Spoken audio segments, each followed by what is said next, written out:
Assalamualaikum warahmatullahi wabarakatuh. Bismillahirrahmanirrahim. Alhamdulillah, bertemu lagi di Ruang Pintar dalam pembelajaran fikih materi makanan haram untuk siswa kelas 6 semester 1 Madrasah Ibtidaiyah. Bagaimana kabar kalian hari ini? Semoga semuanya dalam keadaan sehat walafiat, tetap semangat belajar. Dalam pembahasan kali ini kita akan membahas tentang arti makanan haram, macam-macam makanan haram, cara menjauhi makanan haram, akibat mengkonsumsi makanan haram, serta hikmah menghindari makanan haram. Baiklah, kita mulai dari yang pertama. Perhatikan gambar makanan berikut. Nah, ini gambar apa kira-kira? Ini adalah gambar hewan hewan babi yang diolah, siap saji, sudah siap untuk dikonsumsi. Kemudian berikutnya, nah ini ada sate. Satenya kok tidak lumrah ya? Sate apa ini kira-kira? Ini sate dari ulat. Nih, gimana ini? Berikutnya, ini ada Ini ada makanan juga. Nah, ini juga tidak lumrah, tidak biasa. Kita lihat, ini adalah makanan kodok, katak ya. Yang terakhir, nah ini ada apa ini? Seperti babi tapi kecil, bukan ya? Ini adalah tikus yang digoreng. Nah, dari 4 gambar ini semua tentunya kalian tidak pernah, insya Allah tidak akan pernah makan yang ada dalam gambar ini. Dari babi, ulat, kodok, ataupun tikus. Ini semua adalah contoh gambar makanan yang tidak boleh kita konsumsi atau makanan haram. Baiklah, kita akan mempelajari pengertian makanan haram. Makanan haram adalah makanan atau suatu benda yang haram dikonsumsi, dimakan oleh manusia, terutama umat Islam, dan apabila tetap mengkonsumsinya maka ia berdosa. Ketika kita makan makanan haram, maka kita akan mendapatkan dosa karena ini adalah dilarang oleh agama. Seperti gambar tadi, gambar babi kita makan, umat Islam terutama, maka yang mengkonsumsinya akan mendapat dosa. Jadi, pengertian makanan haram di sini adalah makanan yang haram dikonsumsi oleh manusia terutama umat Islam, dan apabila tetap mengkonsumsinya maka ia berdosa. Dalam Al-Qur'an surat Al-A'raf ayat 157, Bismillahirrahmanirrahim, wa yuhillu lahumut thayyibat wa yuharrimu 'alaihimul khaba'ith. Artinya, dan yang menghalalkan segala yang baik bagi mereka dan mengharamkan segala yang buruk bagi mereka. Jadi di sini jelas hal-hal yang buruk, hal-hal yang jelek, hal-hal yang menjijikkan itu diharamkan bagi kita umat Islam. Macam-macam makanan haram.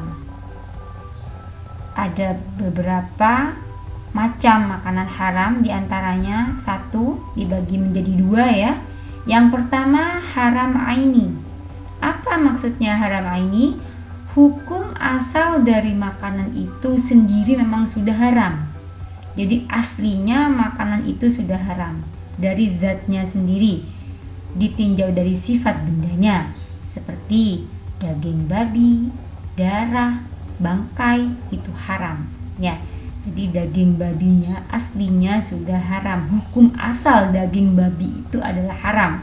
Berarti ini disebut haram aini, bendanya sudah haram, jadi disebut haram aini. Yang kedua, haram sababi. Maksudnya hukum asal makanan itu halal, akan tetapi berubah menjadi haram karena adanya sebab yang menjadikan haramnya makanan itu. Jadi di sini disebut haram sababi. makanan haram karena ada penyebabnya. Seperti apa ya? Contoh, daging sapi digoreng dengan minyak babi. Aslinya daging sapi ini halal, tetapi karena digoreng dengan minyak babi, ada penyebabnya di sini yang menjadikan haram, yaitu minyak babi tadi. Jadilah daging babi yang diolah dengan minyak babi, daging sapi yang diolah dengan minyak babi akan menjadi haram. Begitu juga dengan makanan dari hasil mencuri. Misalnya mangga. Mangga itu halal aslinya, tetapi ketika mangga didapatkan dari hasil mencuri, maka mangga itu akan menjadi haram. Inilah maksud dari haram sababi, haram karena adanya sebab. Gitu. Disimpulkan di sini macam-macam makanan haram ada 2, haram aini dan haram sababi. Makanan haram memiliki ciri-ciri berikut. Apa saja ciri-cirinya? Makanan ini haram. Terdapat dalil yang melarang untuk memakannya. Kalau kita berbicara masalah dalil, ini ada dalil Al-Quran dan juga dalil hadis Nabi. Jadi ada firman Allah dan ada sabda Nabi yang melarang untuk memakan makanan ini. Ini halal, ini haram, jelas ya. Yang dihalalkan itu boleh, yang dilarang itu adalah haram. Kotor, menjijikkan, mendatangkan mudarat. Apa mudarat? Bahaya, serta berbahaya bagi tubuh dan kesehatan. Makanan itu kotor, menjijikkan, mendatangkan kemadaratan, tidak bermanfaat dan berbahaya bagi tubuh dan kesehatan. Ciri-ciri selanjutnya adalah makanan yang mengandung racun. Segala makanan yang ada racunnya itu akan menjadi haram. Makanan yang dapat memabukkan. Makanan jika memabukkan juga akan menjadi haram. Ini ciri-cirinya. Selanjutnya adalah makanan atau hewan di sini ya, disembelih tanpa menyebut nama Allah. Nah, menyembelih ayam tanpa menyebut nama Allah. Dan misalnya juga untuk tujuan tertentu, seperti untuk sesajen, sembahan. Nah, misalnya ada suatu pesta, di situ memotong ayam untuk dipersembahkan kepada siapa, gitu, bukan untuk Allah, bukan atas nama Allah disembelih atau disembelih atas nama siapa. Dalam agama lain kan ada, nah itu tidak boleh dimakan karena itu sudah termasuk makanan haram. Ciri-cirinya disembelih tanpa menyebut nama Allah. Beberapa jenis makanan yang diharamkan oleh Allah. Pertama, bangkai binatang. Semua bangkai binatang itu haram, ya, diharamkan oleh Allah, dilarang dimakan oleh Allah. Apa yang tidak haram? Bangkai apa yang tidak haram? Ikan dan belalang. Apa bangkai itu? Bangkai adalah sesuatu atau hewan yang mati tanpa disembelih, ya, atau disembelih dengan tidak menyebut nama Allah, itu bangkai. Nah, kalau ikan, ada ikan mati, apakah boleh dimakan? Boleh. Belalang mati lalu digoreng, apa boleh dimakan? Boleh. Semua bangkai binatang itu haram, kecuali ikan dan belalang. Yang kedua, apa yang diharamkan? Darah, ya. Darah dari binatang, baik dari binatang halal ataupun haram. Misalnya darah ayam dikumpulkan, darahnya lalu dimasak. Nah, itu menjadi haram walaupun ayam itu adalah halal, ya. Nah, banyak di pasar-pasar kita jumpai ada yang namanya didah atau saren. Kalau kata Maduranya itu reket, ya. Itu dijual di pasar seperti hati, tapi itu hasil olahan darah.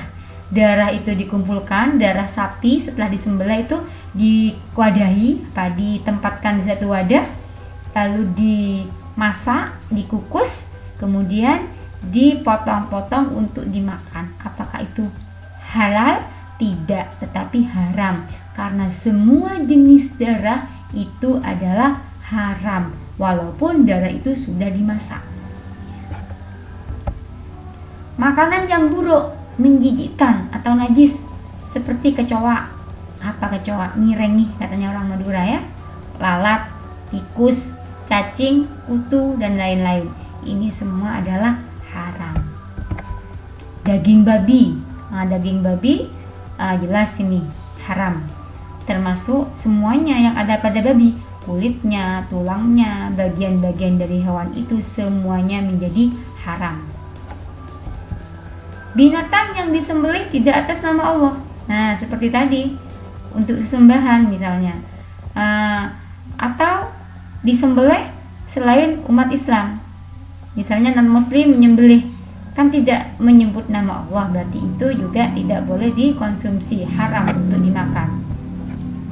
Makanan yang berbahaya seperti racun, alkohol, makanan basi itu juga haram. Ada makanan basi, bau, sudah beberapa hari ada nasi satu minggu misalnya, atau sudah 3 hari nasinya terus bau, banyak lalatnya sudah, karena emang dimakan itu menjadi haram. Kenapa bisa menjadi haram? Karena ini makanan yang membahayakan tubuh kita. Bagaimana cara kita menjauhi makanan haram? Yang pertama, tanamkan dalam diri kita sikap tidak suka terhadap makanan yang diharamkan.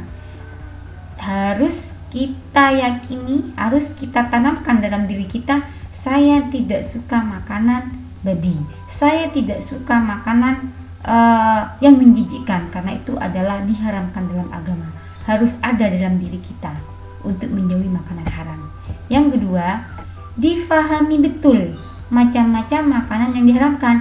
Jadi kita hendaknya tahu mana makanan yang halal, mana makanan yang haram. Alhamdulillah kalian semua sekolah di madrasah ibtidaiyah, sehingga diajari mana sih makanan halal, mana makanan haram. Ini untuk bekal kita agar kita menjauhi makanan haram. Nah, misalnya terdapat keraguan, ragu-ragu apakah makanan ini halal atau makanan ini haram dan kita tidak tahu, tanyakanlah kepada orang yang tahu, dalam hal ini ulama. Tanyakanlah pada orang yang alim di sekitar kita. Pasti ada orang yang alim di sekitar kita ya. Bersikap hati-hati terhadap makanan yang telah diolah atau dalam kemasan. Kita sekarang ini begitu banyak makanan yang dijual produk olahan atau dalam kemasan yang dibungkus ya. Bersikap hati-hati terhadap makanan yang telah diolah atau dalam kemasan. Nah, saat ini begitu banyak makanan olahan yang sudah kita temui baik di pasar, di supermarket dan lain-lain, diolah atau dalam kemasan, dibungkus. Nah, kita harus hati-hati bagaimana caranya. Seperti yang sudah saya jelaskan pada makanan halal, bagaimana cara kita melihat, membeli makanan kemasan. Kita lihat dulu apakah ada sertifikasi halal dari MUI. Kalau misalnya sudah ada keterangan halal dari MUI, berarti makanan itu sudah layak, sudah boleh, sudah halal untuk dimakan. Jika misalnya tidak ada keterangan halalnya, sebaiknya kita tidak membeli atau mengkonsumsi makanan itu. Inilah sikap kehati-hatian kita dari banyaknya makanan olahan atau makanan kemasan yang sering kita lihat di pasar-pasar ataupun supermarket. Tanamkan keyakinan di dalam diri bahwa makan sesuatu yang haram akan merusak dan membahayakan jiwa kita. Kita harus yakin seyakin-yakinnya bahwa makanan yang haram itu adalah akan merusak dan membahayakan jiwa kita. Selanjutnya, menjauhi pergaulan yang mengarah pada makanan yang haram. Nah, karena banyaknya pergaulan sekarang, anak-anak muda misalnya, anak-anak yang kurang paham tentang pengetahuan agama dan juga yang lainnya, kita harus menjauhi. Karena dengan menjauhi pergaulan dari mereka itu, yang mereka mungkin tidak tahu apakah ini halal, apakah ini haram, mereka bisa saja mengkonsumsi makanan yang haram. Jadi kita harus menjauhi pergaulan yang mengarah kepada makanan yang mereka makan, terutama makan makanan yang haram. Nah, apa akibat mengkonsumsi makanan haram? Akibatnya, makanan haram akan merusak kesehatan. Pasti makanan haram itu akan merusak tubuh kita. Misalnya dengan minum-minuman alkohol, beralkohol akan merusak akal pikiran kita. Makanan yang basi akan merusak organ tubuh kita. Doa tidak dikabulkan oleh Allah ya. Dengan banyak makanan haram, doa kita tidak akan dikabulkan oleh Allah. Karena syarat doa dikabulkan oleh Allah itu adalah mengkonsumsi makanan halal. Merusak amal-amal soleh, begitu banyak amal-amal kebaikan kita, tetapi karena kita mengkonsumsi makanan haram, amal-amal kebaikan kita ini akan rusak, hina dan rendah. Kita akan menjadi hina dan rendah, menyebabkan keturunannya rusak. Anak keturunan kita akan rusak dengan mengkonsumsi makanan haram. Hikmah makanan haram. Apa saja hikmahnya setelah kita menghindari makanan haram itu? Makanan yang memabukkan diharamkan karena di dalamnya mengandung zat etanol atau metanol yang bersifat racun, sehingga membahayakan kesehatan manusia, terutama jaringan otak dan saraf. Jadi di sini hikmah diharamkannya makanan yang memabukkan itu akan membahayakan ya. Kalau kita makan makanan yang memabukkan atau minum yang memabukkan, ini akan merusak jaringan otak dan saraf, karena di dalam makanan yang memabukkan itu ada zat etanol atau metanol yang bersifat racun. Yang kedua, diharamkannya babi. Kenapa babi diharamkan? Oh, ternyata di sini babi itu mengandung cacing pita yang dalam tubuh dapat tumbuh dalam lambung manusia dan akan merusak alat pencernaan. Nah, disebutkan ini ya, jika babi dimasak, daging babi dimasak, cacing-cacing yang ada dalam daging babi itu tetap akan hidup. Nah, lain lagi dengan daging sapi ataupun ayam. Nah, kalau daging sapi, daging ayam itu dimasak dalam kondisi yang sangat panas, berapa Celcius, itu kumannya akan mati. Tetapi cacing pita di sini disebutkan ini tetap hidup gitu. Jadi dengan mengkonsumsi makanan babi, ini akan dapat tumbuh dalam lambung manusia dan akan merusak pencernaan manusia. Diharamkan bangkai. Kenapa bangkai diharamkan? Karena bangkai tersebut mengandung mikroba-mikroba atau baksil yang akan meracuni dan merusak tubuh manusia. Kalau sudah kita makan bangkai, mikroba yang ikut dalam bangkai itu akan tumbuh juga di dalam pencernaan kita, dan pasti itu akan meracuni dan merusak tubuh manusia. Nah, makanan yang menjijikkan atau kotor kenapa diharamkan? Karena makanan tersebut dapat mengotori tubuh kita dan akan menjadi racun dalam tubuh yang akan mengganggu pertumbuhan jasmani dan rohani. Ini adalah hikmah dari menghindari makanan haram. Jadi Allah melarang untuk makan makanan haram karena di balik itu semua ada sebuah rahasia, ada hikmahnya yang ternyata jika kita mengkonsumsi makanan haram itu, kita akan bisa mengandung racun, merusak tubuh kita, merusak otak kita, pertumbuhan jasmani dan rohani kita akan terganggu jika kita mengkonsumsi makanan haram yang dilarang oleh Allah. Oleh sebab itu, marilah kita semua, karena di sini sudah kelas 5, sudah kita belajar tentang makanan haram dari sekarang ataupun dari sekarang hingga nanti, kita harus menjauhi yang namanya makanan haram. Kita harus menjauhi apa yang dilarang oleh Allah. Makanlah makanan yang halal, bergizi, yang bernutrisi dan baik untuk pertumbuhan jasmani dan rohani kita. Demikian pembelajaran pada hari ini. Semoga bermanfaat untuk kita semua, bermanfaat di dunia dan di akhirat. Wassalamualaikum warahmatullahi wabarakatuh.